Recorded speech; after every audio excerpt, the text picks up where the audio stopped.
Jeff has a long history of studying the marine environment. He did his undergraduate study at the University of California in Santa Barbara, and then he also got his PhD there in aquatic and population biology. Then he went down to Australia, and he was working on the barrier reef. And really what he does is he looks at disease in commercially important seafood species. So it's very important. He's well published and well funded. He has over 110 peer-reviewed published papers, so that's amazing.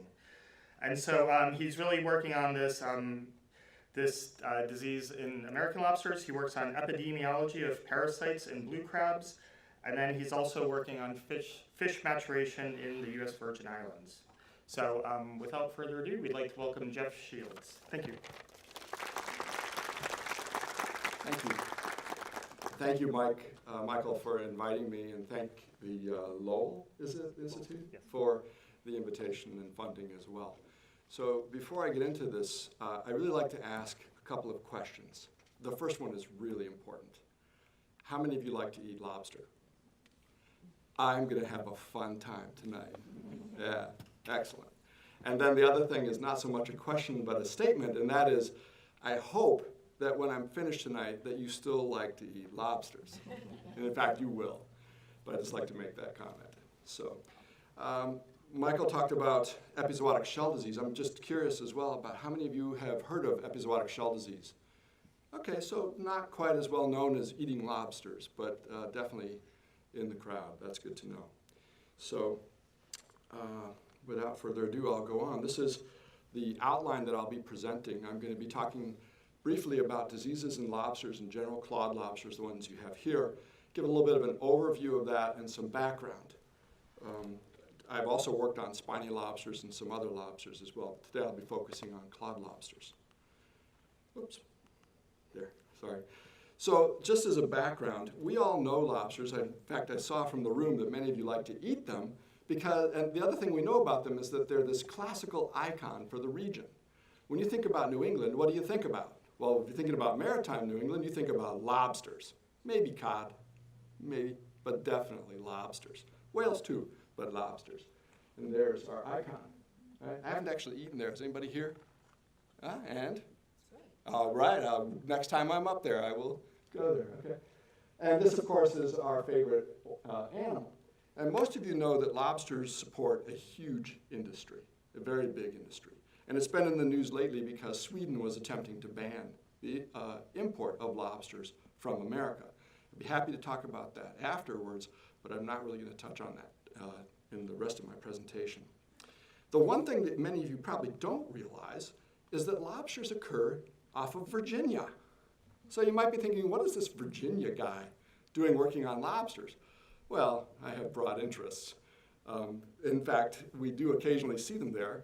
And they're fished there I won't say commercially, it's more of a bycatch. One waterman I know catches about 1,000 pounds a week. That may sound like a lot, but to a lobsterman here in Massachusetts, that's nothing, right? So it's more of a bycatch in Virginia, but it does range all the way to Virginia.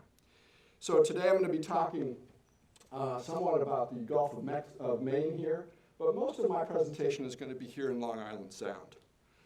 So that's really where most of our disease problems have been, and it's also the most impacted anthropogenically. So in the 1990s, several diseases emerged in the lobster population in Long Island Sound. Some of it was here as well, but mostly in Long Island Sound. Those diseases were limp lobster disease. You know, Michael mentioned that as lobster biologists don't really come up with fascinating names. So what's a limp lobster?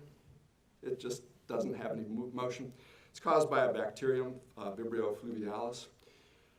It had a very short epidemic, and I don't think it's very common anymore, but it did occur for a very short time. There was a catastrophic mortality that occurred in Long Island Sound, particularly in the western portion of the sound, and that occurred in 1999 and had a catastrophic effect on the fishery there. And then there was shell disease, epizootic shell disease, which I'll be talking about more in this presentation. There are some other ones as well. Calcinosis, which is a physiological disorder associated with the improper excretion of calcium, having to do with increased temperature, and blindness, which we don't know the cause of, but I can talk about that later if you'd like. And this funny one here, necrotizing hepatopancreatitis, which after a few drinks becomes even harder to mention or pronounce. And that is rather localized so far to parts of Rhode Island that I've seen it at. And we all think about how the boom is, there's a huge boom in lobsters now going on in the Gulf of Maine. So this area here is just booming with lobsters. But in Long Island Sound, this area here, it's actually quite a different story. So if this is the pounds, landings in pounds over time, you can see that the combined landings for the Long Island Sound were quite high and peaked in 1997. And then 1999, we had that catastrophic mortality, and things have just been going downhill ever since. Now, you might wonder what was going on over here. This is what we call undercapitalized, so it wasn't being fished heavily, or as heavily as it could have been. This was heavily fished, and then the mortality started occurring, diseases started emerging, and voila. Now, when I first start working on diseases, and I've worked on many diseases, as Michael mentioned, in marine animals, particularly in crustaceans, I have to have a framework in order to do this work. And this framework is my conceptual model. And I always look at these three different, well, originally it was three different factors. The parasite or the pathogen, the host and factors associated with the host, and the environment. And the environment would be things like physiography, what the bottom looks like, and whether the water becomes entrained, temperature, salinity, hypoxia. For the host, it might be population density, molting, and sex.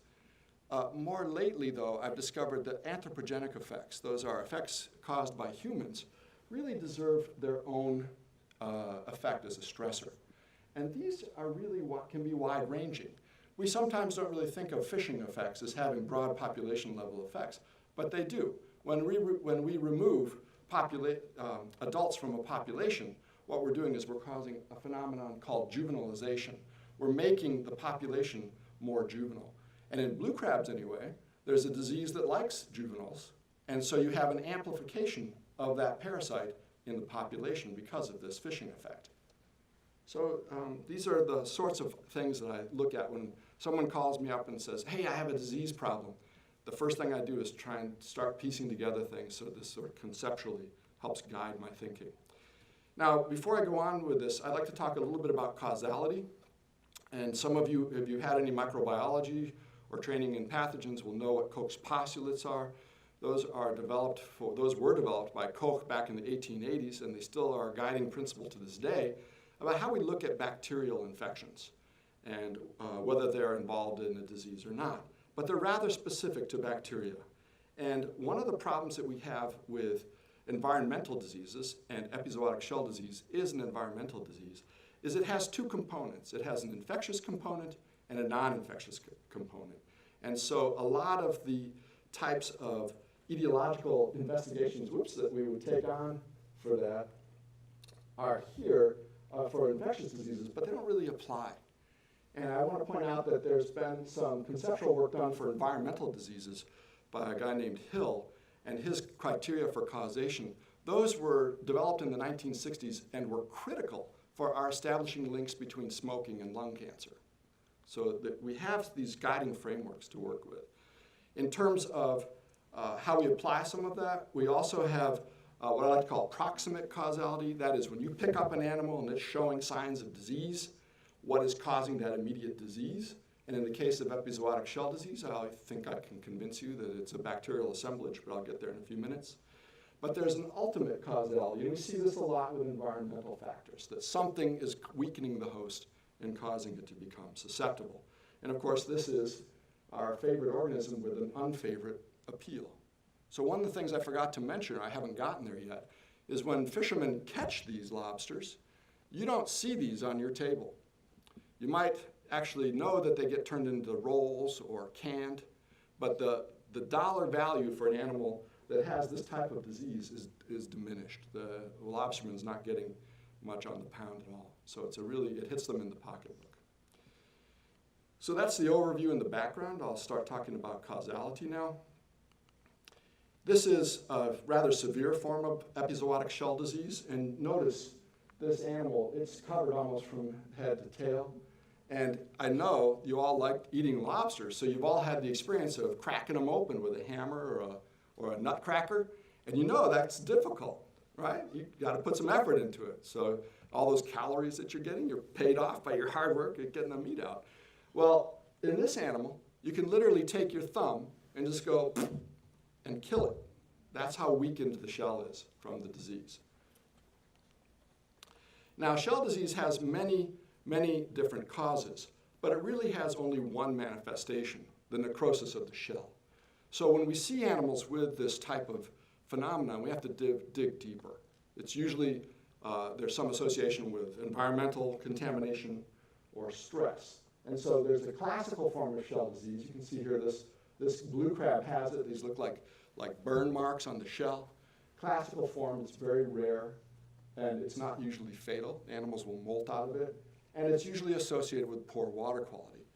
Epizootic shell disease can be quite abundant. 25 to 30% of the lobsters in Long Island Sound can have it, and it can be fatal, and I'll show you some data on that later. But there are other causes.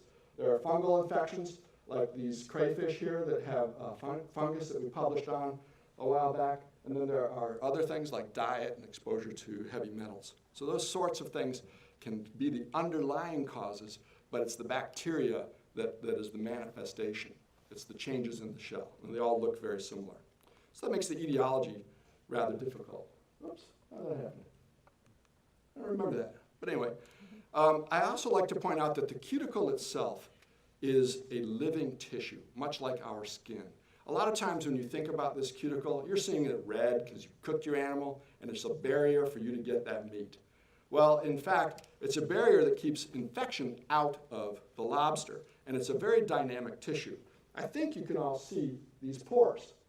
These are tegmental gland pores, and these help maintain the health of the cuticle over time. And this is just a close-up of what the cuticle normally looks like, and this is a histological section, an oblique section that we've cut and are looking at a very fine scale microscopically. The tissue, when we actually look at it in a cross-section, this is a histological cross-section, has many layers. There's an epicuticle with a waxy antimicrobial coat, phenolic coat. There's an exocuticle that has a fair bit of calcium phosphate in it, as well as chitin. And then there's an endocuticle, which has a lot of chitin in it as well. And then there's a membranous layer. So these four layers make up that cuticle and give it its rigidity. In an animal that has epizootic shell disease, the cuticle shows some major changes. So a real hallmark of this disease is the pillar formation. I best turn this way.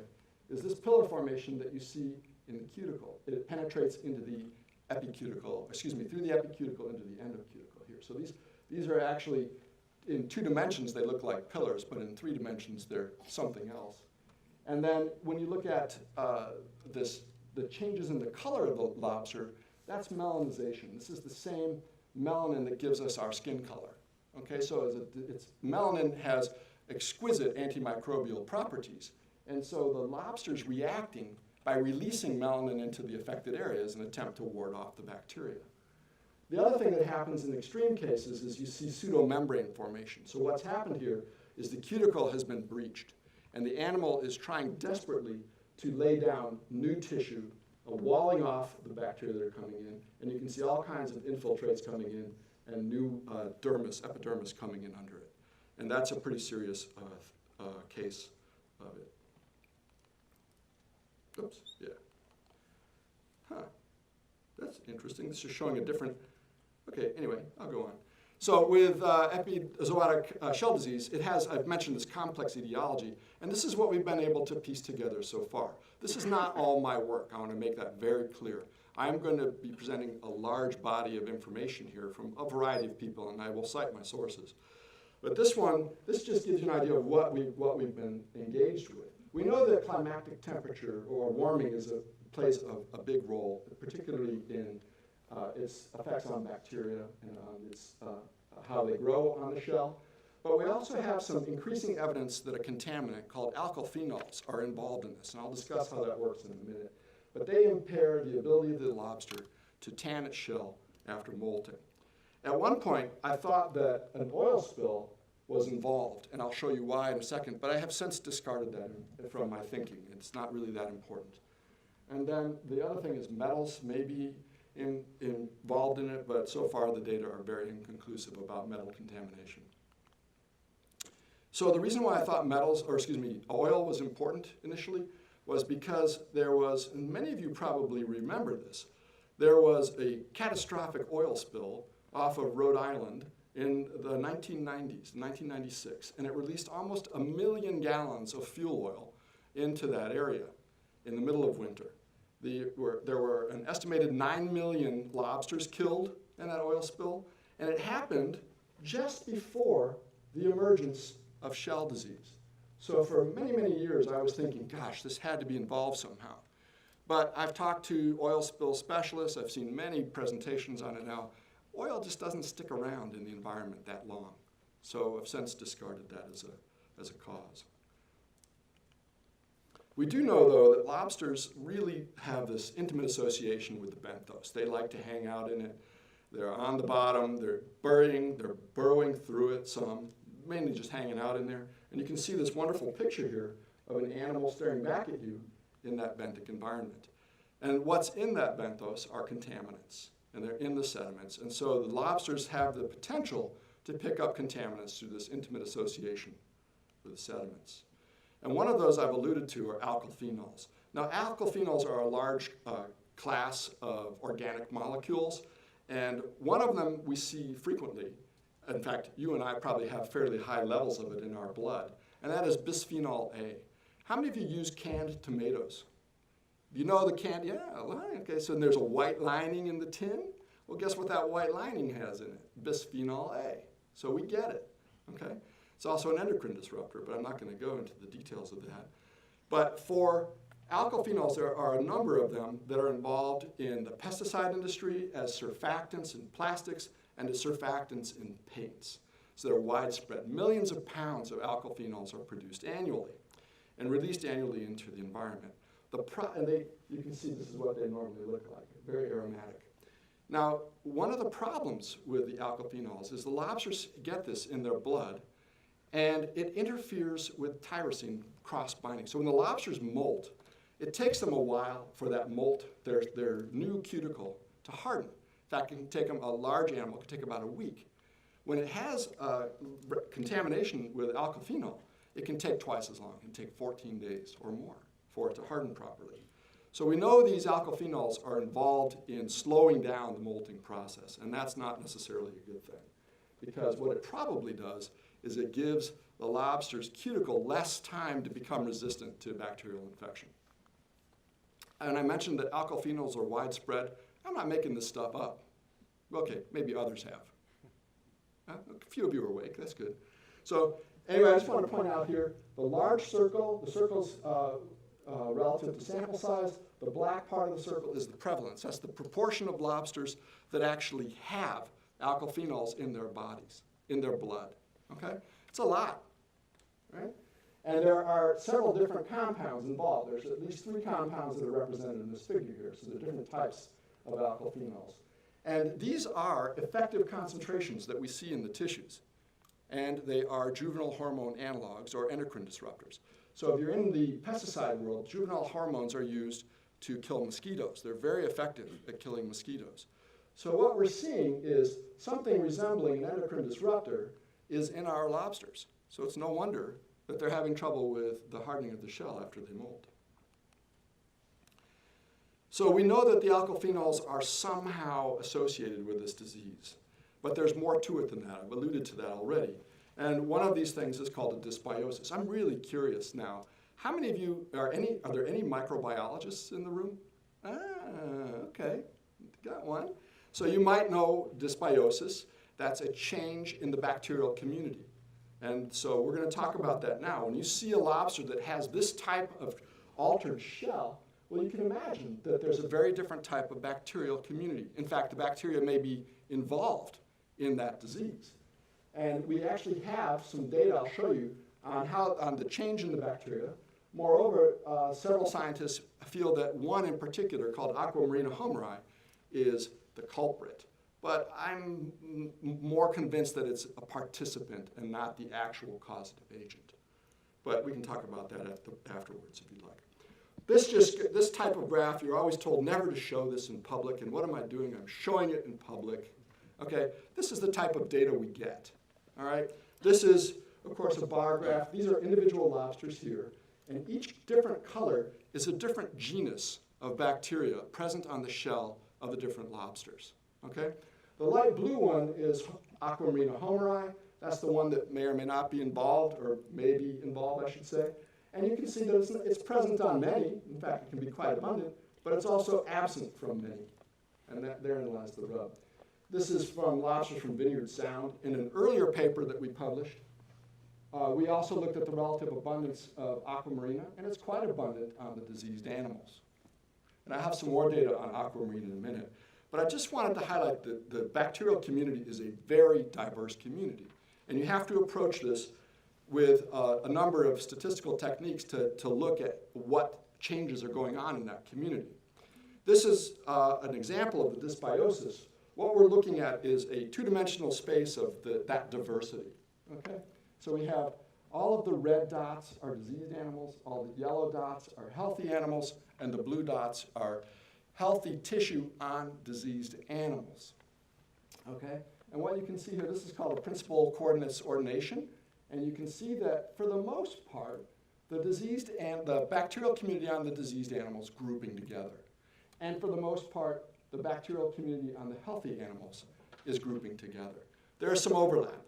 And that overlap is a feature of this, that it's a progressive disease. Okay, but what this is showing is that the bacterial communities are very different, ultimately. And we can separate them on that basis. So we know that there's been a change in the community. We looked more intensely at Aquamarina homeri, and sure enough, in the animals that have heavy, light, and moderate shell disease, you can see, in some cases, very large abundances. This is an abundance, relative abundance here. You can see relatively large abundances of Aquamarina present on the lobster cuticle of heavily infected animals, and very little on diseased animals. This is data from an analysis we did from lobsters from Maine. So Aquamarina is definitely there, and it's associated somewhat with this disease. One of the things that we're trying to do in my lab right now is use a more sophisticated DNA technique we have a DNA probe that's specific to Aquamarina that we've labeled with a fluorochrome, so it fluoresces with an epifluorescent lamp. And using histological techniques, we're trying to look at the, I knew that would happen. We're trying to look at the association of the pathogen here, presumptive pathogen, in the cuticle. Sure enough, we can see it in the cuticle. What we want to know is it initiating the infection? And that we're still trying to investigate. Cool picture, too, you got to admit. That's why you do this stuff. Okay, student, go make that picture. I'm going to talk about, so I've talked about the dysbiosis. We have clear evidence that there's a dysbiosis, right? I showed you the changes in the community. It's a very large community, and no single culprit is necessarily involved, but there's a dysbiosis. I'm going to talk about temperature effects now. A key feature of temperature is that it affects everything in the water. So lobsters are affected by it. Their metabolism increases with increases in temperature. Their molting increases with increases in temperature. Their reproduction increases and changes with changes in temperature. We also have to consider the pathogen here, or the pathogens, the changes in the bacteria. And bacteria are well known to change their metabolism and growth rates with bacteria. There's this phenomenon called the Q10. I won't bore you with the details too much, but what that means is for every 10-degree change in temperature, there's a doubling of the metabolic rate. And that means that a change from 10 degrees to 20 degrees centigrade, those bacteria are going to be growing like bonkers. So instead of having a doubling rate of maybe 40 minutes, they're now doubling at 20 minutes. Okay, so that's the type of thing that means. Michael Tlusty is actually an expert on epizootic shell disease as well, and he's published some on this. And one of the things that I'd like to highlight here is he had a very nice paper looking at shell disease in general, not necessarily epizootic shell disease, but he and I will debate that afterwards, no doubt. But proliferation of shell disease in juvenile lobsters, and had some nice information with temperature in relation to that. And these are the small juveniles that he works with. There's been some nice work with the prevalence of the epizootic shell disease in lobsters from this region, and that was done by Glenn and Pugh, and they are members of the Massachusetts Department of Marine Fisheries. And you can see that association here, back up one.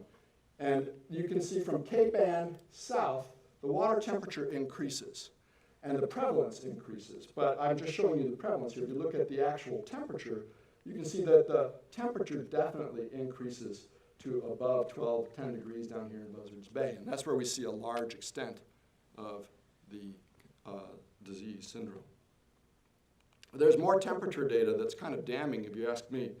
And that is this data from Long Island Sound here on top. We have temperature over time, and this is the fall bottom temperature. And you can see that over time, there has been a very strong increase in water in the bottom temperatures of Long Island Sound.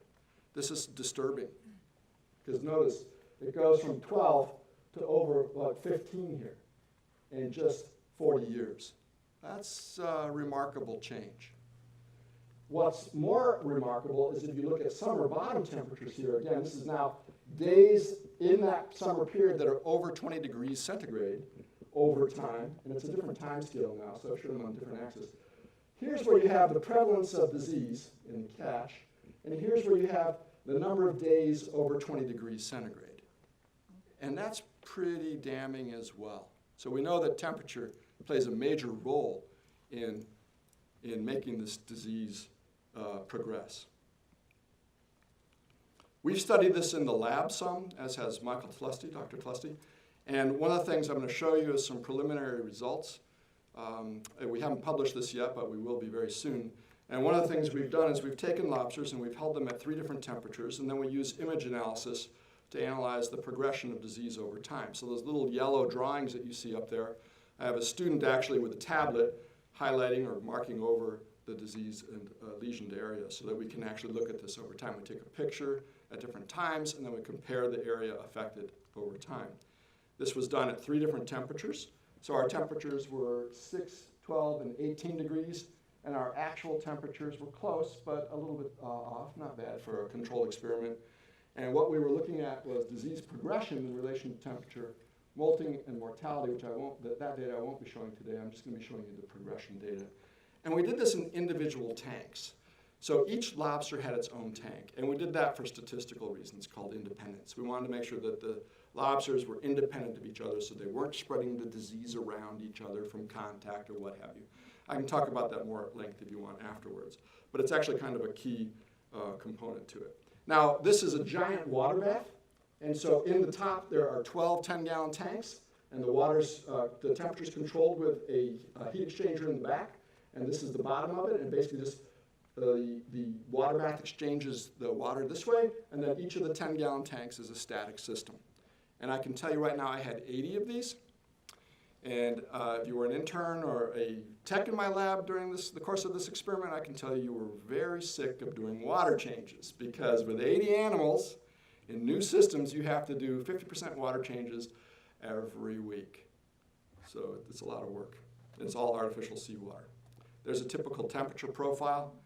The days that it's spiking, you can see those are days where we might have had the door open to that particular room a little bit too long, but our overall average temperature was quite good.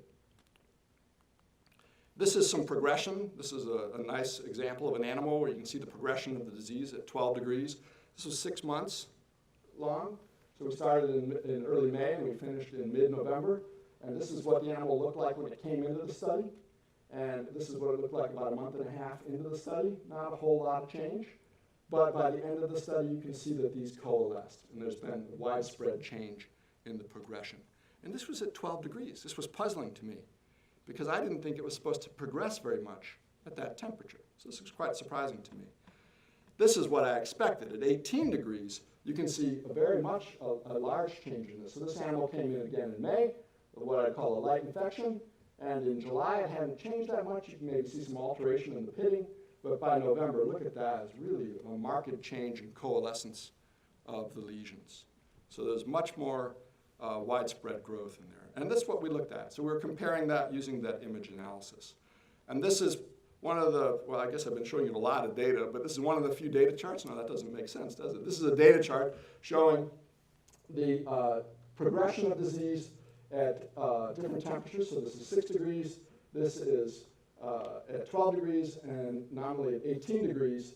And this is the progression in the millimeters squared per day, so this is area. And you can see here that at the low temperatures, that there's very little progression in the lightly infected animals, and a moderate amount of progression in the heavily infected animals. This surprised me as well, because at this temperature, we would not expect to see much progression at all. And so I was very surprised by that finding. The other finding that's interesting is that there was no difference in the progression, the growth rates of the progression of those lesions over time between the moderate and the 12 and the 18 degree exposures. So again, slow progression at 6, rapid progression at 12 and 18 degrees, and no difference between the progression rate and 12 and 18 degrees. But there was a bit of difference between the light infection and the heavy infection. So if you had a light infection, it took a while to coalesce to become a heavy infection. Okay? What I'm not showing here are the controls, of course. They don't have the disease, so there was no progression. Oops. So again, slow but significant disease progression at 6, surprising to me. Rapid disease progression at temperatures above 12, also at 12, was surprising to me. And that light infections have a slower progression. One of the key things that you'll see in the literature on epizootic shell disease is that the animals can molt out of this. And many animals can molt successfully out of it, which is a key feature of it. If the animal is physiologically able to molt, it can survive. It can sometimes survive that molt and be disease-free. And that happened in the experiment. So just to revisit the disease causality, so you're all on board with the same thing here. This is the conceptual model that I've just explained. We have a very strong influence of climatic warming. We have the bacteria and the change in the bacteria altering the shell. And we have alkyl phenols making it so the shell is now susceptible to this bacterial infection, this colonization infection. We have a dysbiosis. We have the possibility of one or several species involved in this. One of the things I should mention is that Dr. Tlusty here has done some nice work showing that aqua marina can actually cause these lesions, but they have to have, the bacteria has to have a portal of entry. It has to have, the lobster has to have some wounds on it in order for this bacteria to colonize it properly. The other thing is that there's the ultimate causality. It's an environmental disease, and these are the environmental factors that we've highlighted and identified so far. There's a spatial component to this that is puzzling, and that is that we don't see a lot of shell disease in the western part of Long Island Sound. It really is a central, east, and Buzzards Bay, Cape Cod, southern Cape Cod phenomenon. Although it has been occurring in Maine, it's there at a very low prevalence. So I'm now going to shift and talk a little bit about population level effects, because you're all probably wondering, well, why has he spent so much time on the disease etiology? Well, it's complicated, so I want to make sure you get a grasp of that. And in terms of the population level effects, this is where there really is, I think, even more damning evidence.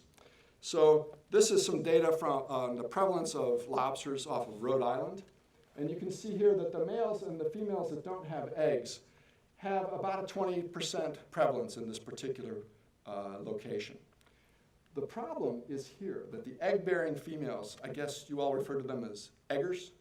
So as a local, I'd be cool saying egger. Because scientists, I say ovigerous. Who wants to hear? Anyway, so these eggers can have a very high prevalence of this disease. And that is perplexing, and I'll show you why in a second. But one of the things I'd mention here is you've seen some examples of this now. One of the problems is when this disease penetrates through the cuticle, it forms that pseudomembrane.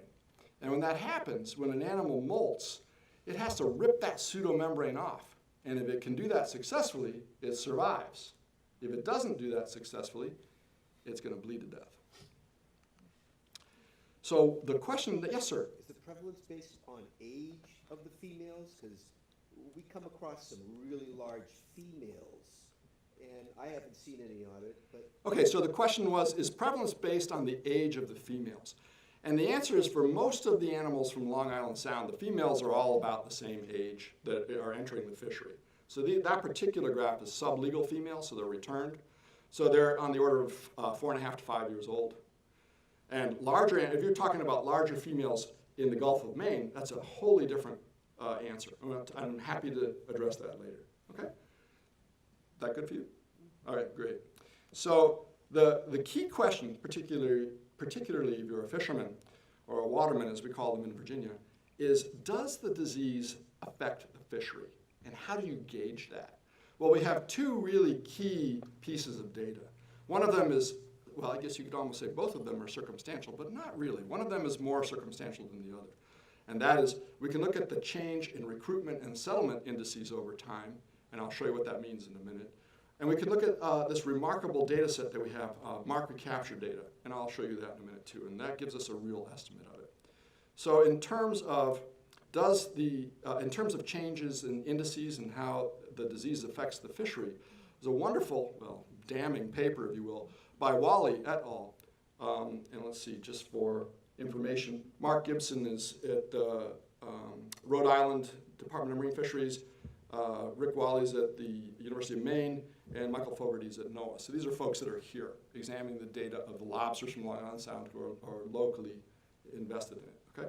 So what they've noticed is that over time, if you look on this graph, this is the landings of lobsters over time, and here's time, and this is landings in millions of tons times 100, okay? So metric tons times 100. And you can see that over time it's pretty much stable, and then things change in 1999, and it plummets. And this sort of co-occurs with the prevalence of shell disease. So as shell disease is increasing, the landings are decreasing. Moreover, the recruits that are coming into the system are decreasing, and therein lies the question, what's happening to the recruits? They analyze this data further, and you can see on this figure, just don't pay attention to these black points right now. I'll talk about them in a minute. But if you just look at this line here, this is the relationship between pre-recruits. Those are the larvae in the water, if you will, and the settlers over time. The settlers are like the stage 4 and early juvenile stages. Actually, I think they were what you call stage 5 stage here. In any case, there's a really strong relationship with this, which is very good for the fishery. But something changed in the early mid-1990s, and all of a sudden the relationship became negative. What that means is there aren't any larval lobsters in the system. They're not recruiting into the system. And we can explain that further now. You might be going, well, what about that thing with the females? And that's what I'm going to talk about here. This is a rather complicated figure in some respects. It's rather simple in another. What I want to point out to you here is that this is data that was provided to us by the Dominion Environmental as part of their environmental monitoring of the Dominion power plant. They, over 30 years, tagged an extraordinary number of lobsters, 165,000 animals. And in their tag returns, they recovered over 40,000 animals. As a biologist, this is like a dream come true. I mean, this type of data set is so difficult to come by. Moreover, it's 30 years long. 15 years into the monitoring of it, it's now 36 years long, but 15 years after they started monitoring it, they noticed that lobsters were coming in with disease. And they started annotating in their data sheets the presence of disease on those lobsters. So what we can now do is look at the ratio of the animals that are returned with disease versus those that don't have the disease. And that gives us a very good estimate of survival in the diseased animals. Now, I say good, you're going to laugh at me in a minute, perhaps, but it is a very good estimate. It's one of the better ones I've seen. So if survival is identical between the diseased and the healthy animals, this bar would be here under relative survival, be 1, okay? Their survival is equivalent. But here you can see that animals that have mild cases of the disease, well, if they're ovigerous and males, they're under 1. And this is the confidence interval here. So this is the mean value with the confidence interval. Moreover, if the animals are severely infected, their survival is impaired. So the take-home message from this is that if you just look at the mean values, it's not a good situation. We have pronounced mortality going on in the egg-bearing females, pronounced. We're talking about 20% compared to healthy ovigerous females. That means 80% of them die. Okay, that's pretty significant by any standard. That's worse than plague in human populations, in case you're wondering. okay? Mortality in males and severely affected animals also is impacted by this. But I want to point out that there is a large confidence interval here. The important point is that that confidence interval never, well, crosses 1 here with the females, but doesn't cross 1 in these others. This data is very robust, so this is a very good estimate of that. And from this, we can say that our increases in yearly mortality are about 50% more than expected. So the disease is definitely impacting the fishery, and rather large impacts. So again, the ovigerous females, they may not be able to molt out of this disease. Actually, I didn't actually cover this. I just said that the impact on them is high. And the reason why the impact on them is high is because once they get the disease, if they're carrying eggs, they have to hold those eggs for 9 to 11 months before they then hatch. And then it takes another 9 to 11 months, another year, for them to obtain the metabolic resources for them to molt. So an ovigerous female basically is at risk for 2 years, whereas a healthy female or a healthy male would only be at risk for a year because they molt annually, typically, okay? So that's why, that explains why the females the eggers are being hammered. And that explains that decrease in recruitment. So what can we do about this? Well, I've talked about the population level effects and how we gauge that. I'm now going to switch gears and show you 2 slides. It looks like only 1 slide. Oh, 1 slide. Okay, I took out the other one. What we can do about this in terms of management. Okay, and oh no, I did include it. I just shifted it. I'm sorry. I'm talking to myself. So in terms of management of the disease, you can ask, well, okay, you have a disease in a natural population. What can you do about it? I get asked this all the time. And the answer is we can model it. And with that model information, we can tell the fisheries managers what we think they should do in order to improve the stock. Okay? Now, if you're a lobster fisherman, you might not agree with what I'm about to say, but that's okay. That's the nature of discourse in our democratic republic. And that is that in, I think it was about 2008, a moratorium was actually posed by the Atlantic States Marine Fisheries Commission. Their lobster technical panel felt that the disease, that enough was going on in the population off southern New England, that particular component of the industry, southern New England fishery, should be closed.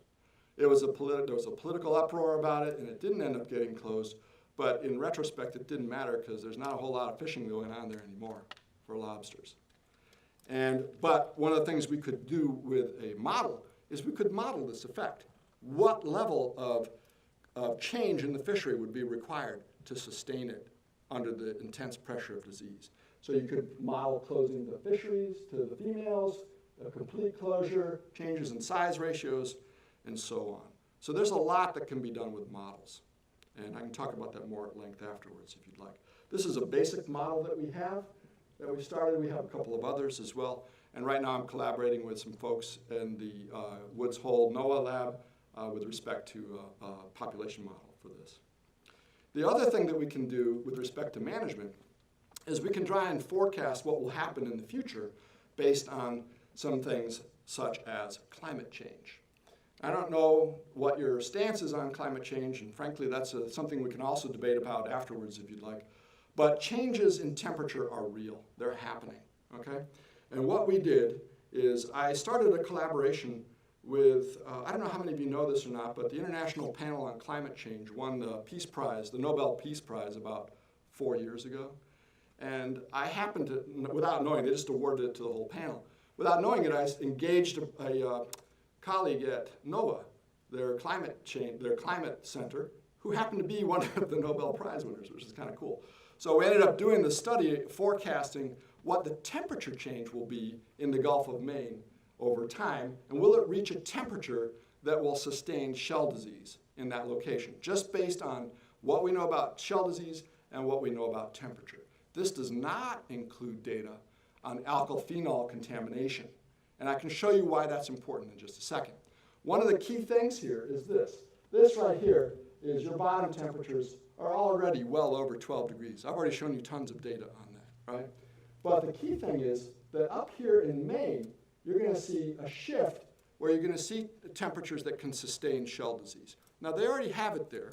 They have it at about 0.5% to 2%. It's a little patchy. But up to 2% of the population in the inshore waters. So we know it's there, right?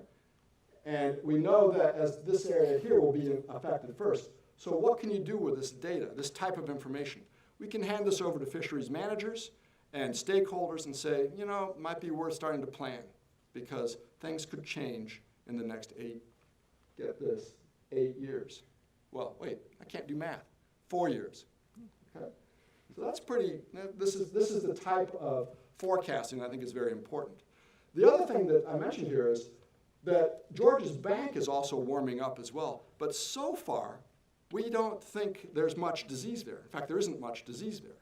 So I'd like to get animals from there to have them tested for alkylphenols to see what the levels they have. I think that would be very important to see. So that's the utility of climate models in this type of research. That's cool data too. So just to sum up on shell disease, the etiology is very complicated. We've split it up because it's an environmental disease. It has the sort of proximate manifestation of bacterial necrosis of the shell, and it is a dysbiosis, as I mentioned. It's too bad you can't play that in Scrabble. It's just a little bit too long, right? I love biology. You can get some great Scrabble words. But anyway, it's just a little bit too long. Yeah, it is. And there's this ultimate etiology involved. It's a complex series of anthropogenic factors. And we can debate whether climate change is anthropogenic or not. Nonetheless, the alkylphenols certainly are. There are measurable population level effects in terms of the effect, mortality in severely affected animals, mortality in the eggers, and decreased recruitment in the settlers. And there's also the marketability issue, which is a direct loss to the industry. So there's a pretty serious phenomenon. When I first started working on this years ago, I was kind of skeptical as to whether this was really going to be a problem because I was working under the model of classical shell disease, rare in a population, animals molt out of it, and so on. So this has been a real eye-opener for me. I'd like to spend a few minutes concluding with just some broad themes here. So environmental stressors can be very difficult to identify. And lately we've taken to modeling more and more. There's sort of three very serious components that you have to address when you're doing work with etiology. You have to have lab work, you have to have field work, and you have to tie it together with models in order to then tune the models and tune the work so that you get to the right answers. And because of that, it can take time, and it's very complicated. And you're also working in this complex milieu of habitats, of animals, of stressors, and pathways. It can be very challenging. So if you're thinking about this as a career, it's very rewarding, but I'm also banging my head on the wall saying, why didn't I just work with simple systems? So I haven't really talked about it a whole lot, but physiographic features play a really important component in emerging diseases. And what I mean by physiographic features is that Long Island Sound is a separate entity. It's got 3 different water systems in it, 3 different gyres. And so those become entrained. And what that does is it means that if you have an anthropogenic stressor in that system, it stays in that system and just keeps working and operating, okay? And what that can do is it can focus pathogens and really facilitate their transmission in the population, the host population. And I've seen this happen with just about every system that I've worked with, not just lobsters. Lastly, well, not quite lastly, but I want to mention that one of the features of emerging diseases, and this is certainly the case with lobsters, is that you have facultative pathogens that don't normally cause disease are all of a sudden emerging as disease phenomenon. And that is what I mean by the dysbiosis. There's been this change in the bacteria, and that is atypical.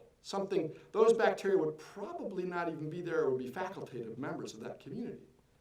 But something has altered their ability to interact with the host and they become pathogenic. And it usually requires a change in the host susceptibility for this to happen. And then lastly, these stressors all act, I just mentioned this before, they act to weaken the defensive system of the host. And this is very typical in cold-blooded hosts like lobsters and crabs. Increased temperature alters the immune system. Hypoxia alters the immune system. Contaminants, and so on. And with that, I would just like to acknowledge the slew of people, I call these the lobster ladies, the slew of people at VIMS and elsewhere who have helped me. particularly funding by the Rhode Island Sea Grant, the Virginia Institute of Marine Science, the NOAA Salt and Stall Kennedy Program, and also the lobstermen and fishermen who have provided me with lobsters over time for the multitude of papers that I've published on this. And with that, I would be happy to entertain questions. Thank you for your time. So the question was that there's more, younger generation, you have to love it. Okay, so there is more circulation. These are the gyres that occur in Long Island Sound, and the Western Sound has its own very distinctive gyre, and that there's more communication in the Eastern Long Island Sound. So why would you expect to have more disease there? Is that correct? Okay, the answer is that even though there's more communication with the Eastern Long Island Sound, these are, I won't call them static because that's certainly the wrong term, but they have long retention times. I've downloaded pictures of the data buoys. They release the data buoys and then they follow them over time. And I've literally seen a buoy basically sit here at the, out here in this area. I've seen it sit there for a month, just kind of floating around in a circle. So there's not a whole lot of circulation. There's certainly some communication, but not as much as you might think. So. Back in the early days of the big oceanographic collection, there was a lot of showing the exchange. And there certainly is, but there's also, it takes a while. So the retention time is the big part of that. What we also call entrainment. So the water becomes entrained, and there's certainly some communication with it, but it stays that way. And that's. Yes, absolutely. Yeah, absolutely. There was a question in the back. Yes, ma'am? Yeah. What about ocean acidification? Oh, well, the question was, what about ocean acidification? And that's a very good question. And in fact, Dr. Tlusty here is working on that. I can tell you that I don't know. I can give you some idea of it, but I don't know how much you want to go into that. So with ocean acidification, there's some thought that crustaceans will be less impacted by that than mollusks, because crustaceans don't use calcium carbonate as much as mollusks do. They only embed calcium phosphate in the cuticle. So the idea is that in the projected models that I've seen, crustaceans will have the ocean acidification will not affect them as much. However, I know of at least 3 papers that have looked at ocean acidification on larval lobsters, the stage 1, stage 2, and stage 3s in particular, and they do show some deformities. So at lower levels, with increasing acidification, lower levels of pH. So in terms of what's happening here, I don't know. But in terms of overall, there are some impacts that have started to be reported. That answer your question? Okay. Yes, ma'am. Does the shell disease affect the taste of the lobster? Oh, that's a really good question. So does the shell disease affect the taste of the lobster? My perspective on that is no, it doesn't. But I'm only eating the ones that are typically lightly infected. So animals that you saw in the experiment, some of that data, I'll have to say when the experiment ended, we don't let that go to waste. So those animals tasted fine. But you can't sell that on the market. It really is a market loss. You have to take the tails and sell the meat. Yes, sir? Have you done experiments using antibiotics in your water? That is a very good question. So the question was, have I done experiments with antibiotics to show whether it's reversible with exposure to antibiotics or not? And the answer to that is that I have not done so. And the reason why I have not done so is because, for 2 reasons. We know that an animal that is capable of molting out of it will survive. If it can actually make the molt, it will survive and get rid of it, right? So, and then the other thing is, if you were looking at antibiotic treatment as something that you could do on a regular basis for the industry, that's unrealistic. So I tend not to look at, if you were looking at a museum or an aquarium situation rather, yes, antibiotic treatment could be done. And in fact, I will get calls once or twice a year from aquariums asking me about treating shell disease, classical shell disease in crustaceans. I get that fairly frequently. And there are some antibiotics that work there, but to implement that on a field-wide basis would not be practical. Sir? Once a lobster has shell disease and molts, would eliminate shell disease? That's a very good question as well. So all your questions are great. So the question was, once an animal molts, does it get rid of, does it reacquire? Is that basically the take on it? Will eliminate the shell disease. And the answer to that is a little perplexing, actually. So there's some of the mark recapture data indicates that animals that molt can reacquire the infection very quickly, so within 2 weeks. The other answer to that is that sometimes the animals that are heavily damaged by the disease leave a scar. So we have a record. They don't always have a scar, but they can leave a scar on the cuticle. So we have a record of whether they survived it or not. And some of those animals will come back diseased as well. So the answer is they can get rid of it, but it may make them something, perhaps more exposure to alkyl phenols or temperature, makes them just as susceptible to it as they were in the past. Is the disease contagious? So the question was, is the disease contagious? And that's a really good question as well because it's complicated. So with the classical form of shell disease, that is definitely contagious. You can see that in the literature, that if you keep your classically infected animals in the same containers, the other animals will get it. In this case, it's not so simple. But that was why, when we were doing the study, we wanted to keep them in separate systems. And I know in Michael Tlusty's experiments, they had animals in a common system, but they actually had to abrade them. They had to cause lesions in order for the disease to manifest. So the question is whether it's infectious or not remains to be determined.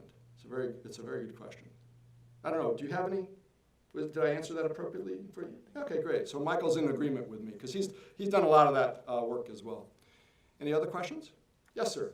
Yeah, in areas that the infections are really prevalent, with a large population of lobsters with weak shells, have you noticed any effects throughout other species in the system, like our predatory species increasing, which thus increases the rate at which die-offs take place? Okay.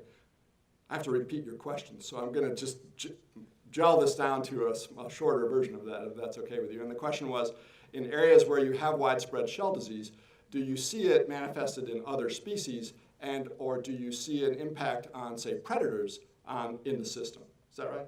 Yeah. Okay. So the answer to that is it's complicated as well.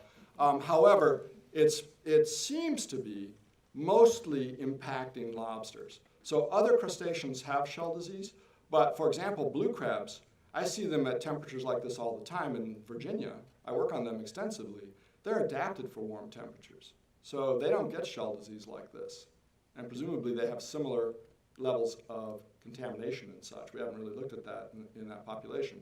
Here in Long Island Sound, there's some stuff coming out about rock crabs, Jonah crabs, having some shell disease. It looks like a different manifestation of it than I've seen before. So the question is that so far we haven't seen a lot of other crustaceans with similar levels of the disease. And then in terms of predatory effects, well, normally I would say, yeah, there's probably a very strong predatory effect of, say, cod or other predators. Tautog, I think, cunny, is that what you call it? Cutter, that's it. That those might be responsible, but in effect, they've been so heavily fished that the main predator is now humans, right? Yes? Well, considering that increased temperatures seem to have an effect on the lobsters, do you think that some people tend to undermine the effects of global warming or increased temperatures within the water? I'm not quite sure how to approach that question. Could you repeat it for me? Do you think that people tend to undermine the effects of global warming or increased temperature, especially considering that with the lobster. Okay, so the question is, do you think people undermine or disregard, I think is a better term for that perhaps, undermine the effects of temperature and perhaps overlook that effect on lobsters? And I think the answer to that is that even if you don't believe in global warming or climate change, that there's compelling evidence that temperature is changing in that system and that it has a marked effect on those animals. So, that suitable for you? Okay, great. Yes, ma'am. You showed some data about decreases in the settlers. Yes. Do you think that that's because there's something happening in the juvenile stages to the lobsters that are hatching, or do you think that that's just because there are less lobsters hatching due to the increased prevalence in egg-bearing Okay. eggers. Right, so the question is, are the changes in recruitment solely from the effects on the eggers, or is it that the recruits are also being affected by something? Right? Okay, and that's a very good question as well.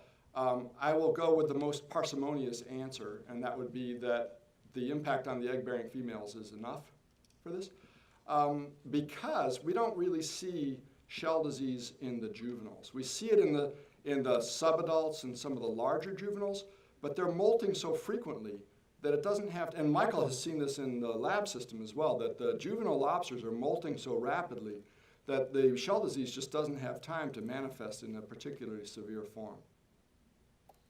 So I think we can explain that mostly with the impacts on the females. That's something worth investigating more, in my opinion. Yes, ma'am. So what weight lobster then would you begin to see the disease? What weight? What weight? Yeah. Oh man, that's a hard one. I never think of them in terms of weights. I think of them in terms of carapace lengths. So let me see. Okay, so a legal animal's about a pound, I guess. Whew, got off of that one. So the question was, what weight could you repeat that? What weight do they start showing the disease? Yeah, when you talk about juveniles molt a lot, but you can, 1 pound lobster can be regarded as a juvenile. And so Well, not in Long Island Sound. So there's a difference. Okay, so the question is, I'm not sure I can phrase this quite what you're after, but I'm going to go ahead and answer it. lobsters then, Right, so is there a difference in the size and maturity of the animals in relation to the disease? And Long Island Sound has a very different type of lobster than the lobsters in the Gulf of Maine. They're smaller, they mature more rapidly because of the increased temperature, and I'm sure it affects their molting. There's more rapid molting initially, but I don't know if that is sustained throughout the time. So you're right, the animals there are reaching maturity at a smaller size, but the animals that are 1 pound, the legal sized animals, the fishery is structured so that those animals have been able to reproduce at least once, if not twice, before they are entered, what we call entering the fishery, before they can be legally fished. Did that answer your question? Okay. Any others? Yes, sir. Is there more shell disease in American lobsters versus Canadian? Okay, so the politics. So we're going to, the question was, is there more shell disease in American lobsters than in Canadian lobsters? And the answer is yes, there's more in American lobsters because in Canada, the water temperature is still very low. And they don't have much shell disease. In fact, it's not even clear that they have epizootic shell disease. There have been some scattered reports of shell disease in the Canadian lobsters, but that's an entirely different thing that's going on there, and it's very rare. Yes, ma'am? What about the Swedish? Oh, okay. So do I have time? Yeah. Okay, I'll answer this very. Well, I said we could talk about it. I'm not sure when. So the question was, what about the Swedish ban? Well, I'm happy to report that about a month ago now, the EU Economic Council there decided against the ban. So they are in favor of of continuing to import lobsters from. Was the ban so the disease didn't spread? So the ban had a number of different components to it. And the disease spread part of it was a relatively small piece of it, but nonetheless important. And I helped write the response to that for NOAA. And the disease part of it had to do with epizootic shell disease, a bacterial infection in the blood we call gaphkemia, and a virus that is a broad host generalist called white spot syndrome. That I can talk about that afterwards. It's probably a little esoteric for this. But the other thing was that lobsters had inadvertently been introduced into Europe. And just last year, or maybe it was about 3 years ago now, I think it was 32 American lobsters were caught off of Norway with the bands on their legs. So somebody had either put a receiver in the water and it broke, or released them thinking they were doing the right thing, okay? And that was an introduction. It wasn't the first introduction, mind you, but it was enough to get people concerned. The first introduction was on purpose. In the 1970s, a colleague of mine actually bought American lobsters and released them off of France in an effort to introduce them to the area, right? So we've been scratching our heads on this for a while. But there are also some legitimate reports showing that there's been some crossbreeding, that there are a few American lobsters out there in those waters free. There's been a little bit of crossbreeding going on. They can produce hybrids, but whether those hybrids are sterile or not is not known. So it's not as simple as disease. It is, in my opinion, I'm happy to see that the ban did not take effect, but we now need to do some outreach and education on both sides of the pond to make sure that those introductions don't happen. I think we're done. This might be unrelated. Would East Coast lobsters put in the Pacific Ocean live? All right, I'll have a quick, if you don't mind, my last question. Would East Coast lobsters live if they were introduced in the Pacific? And the answer to that was sort of attempted in the 1970s as well, and I'm happy to report that they did not take, because I think that would not be a good situation. Thank you. All right, let's give it another hand for Dr. Shields.